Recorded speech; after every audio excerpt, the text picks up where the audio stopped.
Bonjour à tous et bienvenue sur la chaîne Apprendre le stoïcisme. Avant de commencer, prenez un instant pour vous abonner si ce n'est pas encore fait. Ici, nous explorons des principes issus du stoïcisme et de la psychologie pour vous aider à développer un mental plus solide, plus stable et capable de faire face aux difficultés de la vie. Aujourd'hui, nous allons aborder un sujet essentiel. Comment rester fort dans les moments difficiles? Car les moments difficiles font partie de la vie. Personne n'y échappe. Cela peut être une période de doute, une perte, une pression importante, un échec, une solitude, ou simplement une accumulation de problèmes qui vous donne l'impression de perdre votre équilibre. Dans ces moments-là, vous pouvez ressentir une forme de fragilité intérieure. Vos pensées deviennent plus négatives, votre énergie diminue, et votre capacité à agir peut être affectée.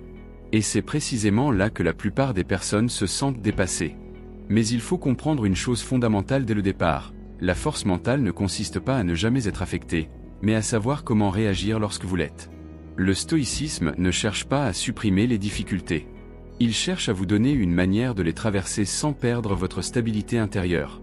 Et tout commence par une distinction essentielle, ce qui dépend de vous et ce qui ne dépend pas de vous. Dans un moment difficile, votre esprit a tendance à se focaliser sur tout ce qui ne va pas, sur tout ce qui est hors de votre contrôle. Vous pouvez penser à ce qui aurait dû se passer, à ce que les autres font ou ne font pas, à des éléments que vous ne pouvez pas changer. Et plus vous vous concentrez sur ces éléments, plus vous vous sentez impuissant. Car vous essayez inconsciemment de contrôler quelque chose qui ne dépend pas de vous. Le stoïcisme vous invite donc à faire un retour immédiat vers ce que vous pouvez réellement contrôler, vos actions, vos décisions, votre manière de réagir. Ce recentrage est essentiel. Car même dans les situations les plus difficiles, il existe toujours une part de contrôle. Elle peut être limitée, mais elle est toujours présente. Et c'est en vous concentrant sur cette part que vous retrouvez une forme de stabilité. Un autre point important est de comprendre que votre perception amplifie souvent la difficulté. Lorsque vous traversez une épreuve, votre esprit peut rapidement transformer une situation en quelque chose de plus lourd qu'elle ne l'est déjà. Vous pouvez anticiper le pire, généraliser, ou interpréter chaque élément de manière négative. Mais ces interprétations ne sont pas des faits. Ce sont des constructions mentales. Et plus vous les alimentez, plus la situation semble écrasante. Le stoïcisme vous invite donc à revenir à une lecture plus simple de la réalité, ce qui est, sans y ajouter immédiatement une interprétation excessive. Cela ne signifie pas nier la difficulté. Cela signifie ne pas l'amplifier inutilement. Car la force mentale ne vient pas d'une absence de difficulté, mais d'une capacité à voir clairement ce qui se passe, sans ajouter de poids mental supplémentaire. Un autre élément essentiel est d'accepter que certaines situations sont difficiles par nature. Vous n'avez pas besoin de les rendre faciles mentalement. Vous avez besoin de les traverser. Cette acceptation change profondément votre rapport à l'épreuve. Car tant que vous résistez intérieurement à la réalité en pensant que cela ne devrait pas arriver, que cela est injuste ou que cela devrait être différent, vous ajoutez une tension supplémentaire. Mais dès que vous acceptez que la situation est ce qu'elle est, vous libérez de l'énergie.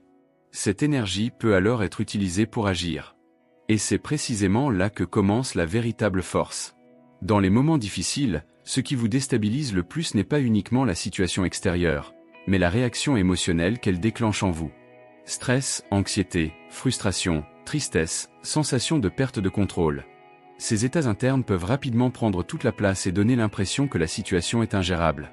Et c'est souvent à ce moment-là que les personnes pensent qu'elles sont faibles. Mais en réalité, ces réactions ne sont pas des faiblesses. Ce sont des mécanismes humains normaux face à une pression perçue.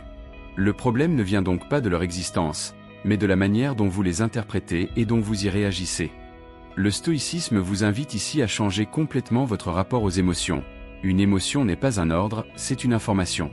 Lorsque vous êtes dans une période difficile, votre esprit produit des émotions pour signaler un déséquilibre, une tension ou une incertitude. Mais ces émotions ne sont pas là pour vous contrôler. Elles sont là pour être observées. Le premier réflexe à adopter est donc de ne plus vous identifier totalement à ce que vous ressentez. Vous ne êtes pas votre stress, vous ne êtes pas votre anxiété, vous ne êtes pas votre tristesse. Vous êtes la personne qui observe ces états internes. Cette distinction peut sembler simple, mais elle change profondément votre posture mentale. Car tant que vous êtes fusionné avec vos émotions, elles dictent votre comportement. Mais dès que vous commencez à les observer, une distance se crée. Et dans cette distance apparaît un espace de choix. Un autre point important est de comprendre que lutter directement contre une émotion la renforce souvent. Plus vous essayez de ne pas être stressé, plus vous devenez conscient du stress. Plus vous essayez de ne pas être triste, plus la tristesse prend de place. Le stoïcisme propose donc une approche différente. Ne pas combattre l'émotion, mais la laisser exister sans lui donner le contrôle. Par exemple, si vous ressentez du stress, au lieu de le repousser ou de le juger, vous pouvez simplement reconnaître « il y a du stress en ce moment ». Cette reconnaissance neutre change déjà votre relation à l'émotion. Elle passe d'un phénomène envahissant à un phénomène observé. Et ce simple changement réduit souvent son intensité. Un autre élément essentiel est de comprendre que les émotions sont temporaires. Même lorsqu'elles semblent très fortes, elles évoluent constamment. Elles montent, atteignent un pic, puis redescendent. Mais lorsque vous êtes au milieu d'une difficulté, votre esprit a tendance à croire que cet état va durer indéfiniment. Et c'est cette illusion de permanence qui amplifie la souffrance. Le stoïcisme vous ramène donc à une vérité simple, aucun état émotionnel n'est permanent. Cela signifie que ce que vous ressentez maintenant n'est pas une identité, ni une destination, mais une phase. Et cette perspective change la manière dont vous traversez l'instant. Un autre point important est la respiration et le ralentissement interne. Sans entrer dans des techniques complexes, il suffit parfois de ralentir légèrement votre rythme intérieur pour créer un effet de stabilisation. Lorsque votre esprit est agité, votre perception de la situation devient plus intense. Mais lorsque vous ralentissez, même légèrement, vous retrouvez une forme de clarté. Ce n'est pas une fuite de la situation. C'est un retour au contrôle interne. Et c'est exactement ce qui vous permet de rester fonctionnel même dans des moments difficiles. Lorsque les émotions sont fortes et que la situation semble lourde, un autre défi apparaît immédiatement, rester capable d'agir malgré tout. Car dans les moments difficiles, le danger principal n'est pas seulement ce que vous ressentez, mais l'arrêt progressif de votre capacité d'action. Vous commencez à repousser, à ralentir, à remettre à plus tard. Non pas parce que vous ne savez pas quoi faire, mais parce que l'état intérieur rend chaque action plus lourde, plus difficile, plus coûteuse mentalement. Et c'est exactement là que beaucoup de personnes perdent leur stabilité. Le stoïcisme propose une idée simple mais essentielle. Votre état intérieur ne doit pas déterminer votre capacité à agir. Cela signifie que même si vous êtes fatigué, stressé, perdu ou démotivé, il existe toujours une forme minimale d'action possible. Et c'est cette forme minimale qui doit devenir votre point d'ancrage. Dans les moments difficiles, votre esprit a tendance à exagérer l'effort nécessaire pour agir. Une tâche simple peut sembler immense.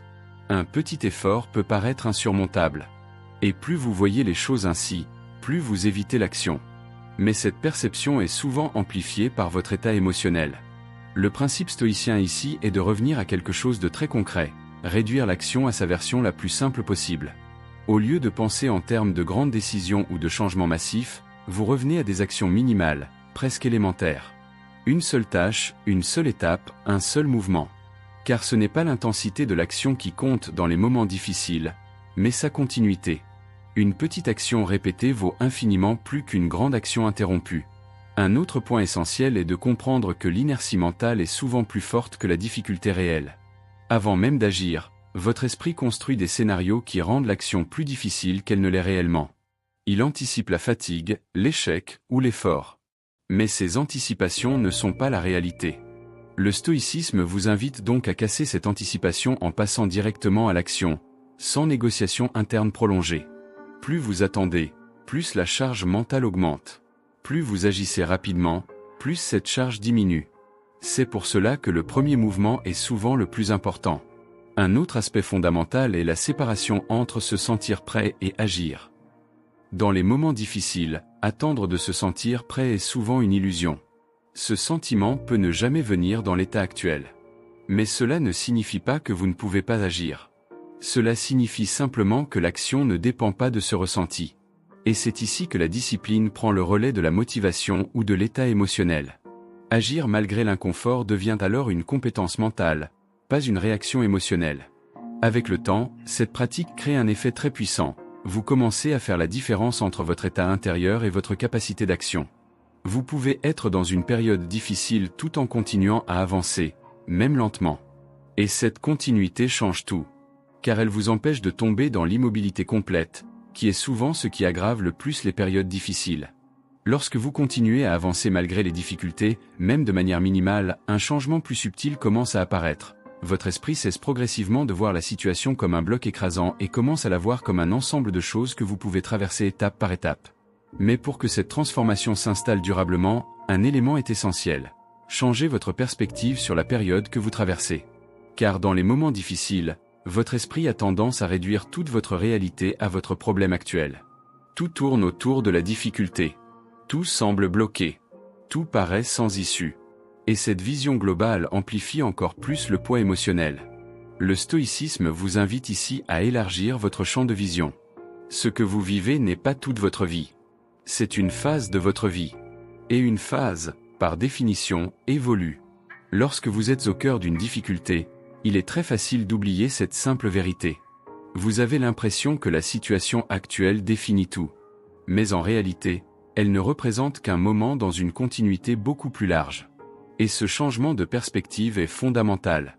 Car dès que vous commencez à voir la situation comme une phase, vous cessez de vous identifier entièrement à elle.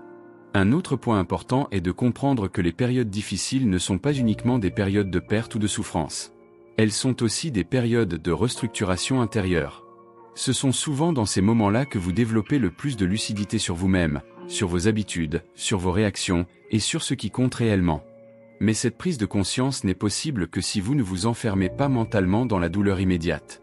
Le stoïcisme vous invite donc à adopter une posture d'observation plus large. Au lieu de vous demander uniquement pourquoi cela m'arrive, vous commencez aussi à vous demander qu'est-ce que je peux comprendre de moi à travers cela. Ce déplacement change la dynamique intérieure. Vous passez d'une position de subissement à une position de compréhension. Un autre élément essentiel est la gestion du dialogue intérieur. Dans les moments difficiles, votre esprit peut devenir très critique. Il peut amplifier les problèmes, généraliser les échecs, ou vous faire croire que vous êtes bloqué. Mais ce dialogue interne n'est pas une vérité. C'est une narration. Et cette narration peut être observée, puis progressivement modifiée. Le stoïcisme ne vous demande pas de forcer des pensées positives artificielles. Il vous demande simplement de ne pas prendre pour absolu tout ce que votre esprit raconte dans un moment de tension. Car un esprit sous pression n'est pas un juge objectif de la réalité. Un autre point important est de reconnecter avec des éléments simples du quotidien. Dans les périodes difficiles, vous pouvez avoir tendance à tout voir à travers le prisme du problème principal. Mais votre vie contient toujours d'autres éléments, des actions simples, des routines, des interactions, des moments neutres. Et revenir à ces éléments permet de rééquilibrer votre perception. Cela ne supprime pas la difficulté, mais cela empêche qu'elle devienne l'unique centre de votre réalité mentale. Petit à petit, vous commencez à reconstruire une forme de stabilité. Non pas parce que la situation a disparu, mais parce que votre manière de la percevoir a évolué. Et c'est cette évolution qui vous permet de reprendre progressivement le contrôle. Lorsque vous avez traversé les étapes précédentes, un changement profond commence à s'installer. Vous ne réagissez plus aux difficultés de la même manière. Elles existent toujours, mais elles ne définissent plus entièrement votre état intérieur. Vous commencez à ressentir quelque chose de nouveau, une forme de stabilité même au cœur de l'instabilité. Et c'est précisément cela, la force mentale réelle. Elle ne consiste pas à éviter les périodes difficiles. Elle ne consiste pas à être constamment positif ou énergique. Elle consiste à rester fonctionnel, lucide et aligné même lorsque les conditions ne sont pas idéales. Le stoïcisme vous amène ici à une compréhension essentielle. Ce n'est pas la vie qui devient plus simple, c'est vous qui devenez plus stable face à elle. Et cette stabilité repose sur une chose fondamentale, votre capacité à ne plus dépendre de vos états internes pour avancer. Vous pouvez être fatigué, inquiet, perdu ou sous pression, mais continuez à agir selon ce qui dépend de vous. Et cette cohérence intérieure devient progressivement votre nouvelle base. Avec le temps, vous remarquez que les situations difficiles n'ont plus le même pouvoir de désorganisation sur vous. Elles peuvent toujours être inconfortables, mais elles ne vous font plus perdre totalement votre direction. Et cette différence est immense. Car ce n'est pas l'absence de difficulté qui crée une vie solide, mais la capacité à rester stable au milieu de la difficulté. Un autre point important est que cette force mentale ne se construit pas en un seul moment de prise de conscience. Elle se construit par répétition. Chaque fois que vous choisissez de ne pas abandonner, chaque fois que vous continuez malgré l'inconfort, chaque fois que vous restez présent dans une période compliquée, vous renforcez cette structure intérieure.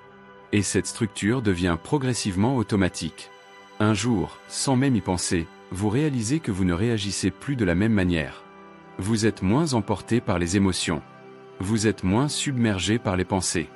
Vous êtes plus centré sur l'action et moins absorbé par la situation. Et c'est là que la transformation devient réelle.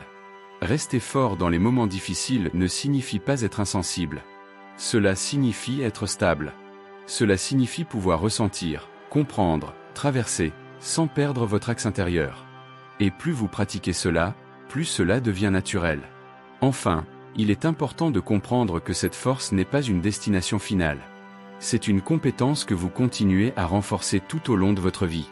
Chaque difficulté devient alors non pas une menace, mais une opportunité de consolider cette stabilité. Si cette vidéo vous a aidé, vous pouvez vous abonner à la chaîne pour continuer à développer un mental plus solide, plus calme et plus résilient face aux épreuves de la vie. Et vous pouvez également écrire en commentaire ce qui vous met actuellement le plus en difficulté. Cela pourra inspirer de futures vidéos et aider d'autres personnes qui traversent les mêmes situations. Et retenez ceci, vous ne contrôlez pas toujours ce que la vie vous impose, mais vous pouvez toujours contrôler la manière dont vous vous tenez face à ce qu'elle vous impose.